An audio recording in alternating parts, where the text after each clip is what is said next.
Ang kababaihan ay may mahalagang papel sa lipunan, lalo na sa paghubog ng ating kasaysayan.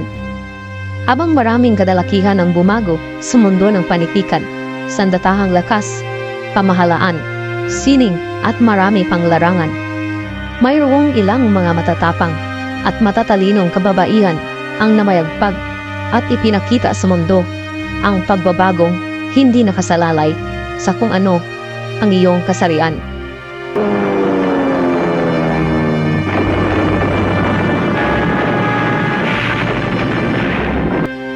Nang sumiklab ang pandaigdigang digmaan, isa ang bansang Pilipinas na lubhang napinsala.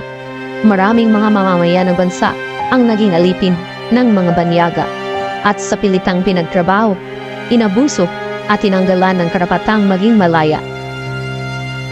Ang isla ng Panay na mayroong 4 na lalawigan sa kasalukuyan na binubuo ng Aklan, Antique, Capiz at Iloilo, ang isa sa mga isla sa bansa na nabigay ng makulay at madugong tinta sa ating kasaysayan.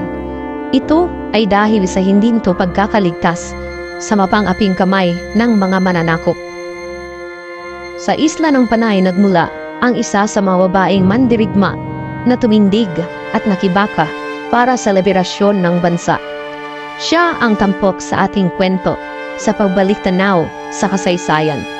Ang tinaguriang Joan of Arc ng Kabisayaan, ang kauna-unahang babaeng mandirigma ng Panay. Siya ay si Teresa Magbanua.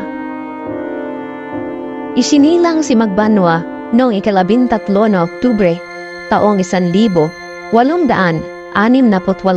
sa Pototan, Iloilo, sa isang malaki at may kayang pamilya.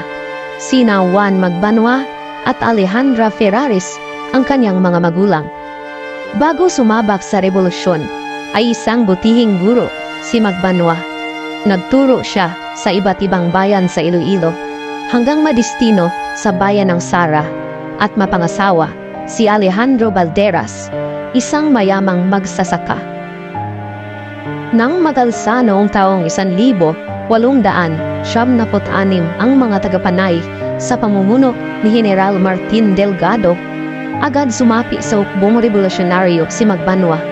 May pag-aalinlangang tinanggap siya ng kanyang amaing si General Perpetuo Poblador na pinuno noon ng nilagang sona sa Panay. Bagay siya makipaglaban sa revolusyong ito, Teresa. Bakit po hindi? Mapanganib.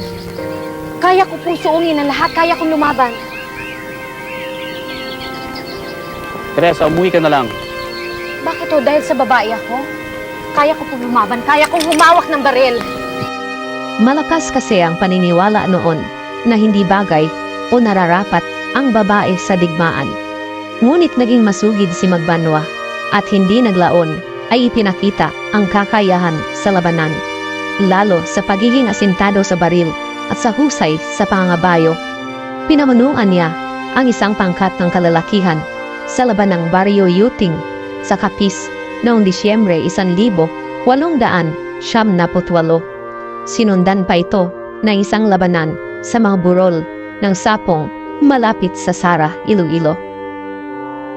Sa digmaan sa pagitan ng mga Pilipino at Amerikano, napasama muli si Magbanua sa maraming labanan at gawaing gerilya.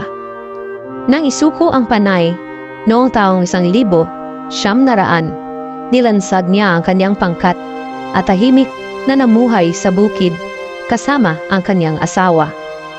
Noong ikalawang digmaang pandaigdig ay hindi siya naging aktibo sa labanan, subalit patuloy siya sa pagbigay ng tulong pinansyal sa kilusang gerilya sa lalawigan ng Iloilo. Nanirahan si Magbanua sa Pagadian, Zamboanga del Sur pagkatapos ng ikalawang digmaang pandaigdig. Dito na siya pumanaw taong 1947 sa buwan ng Agosto.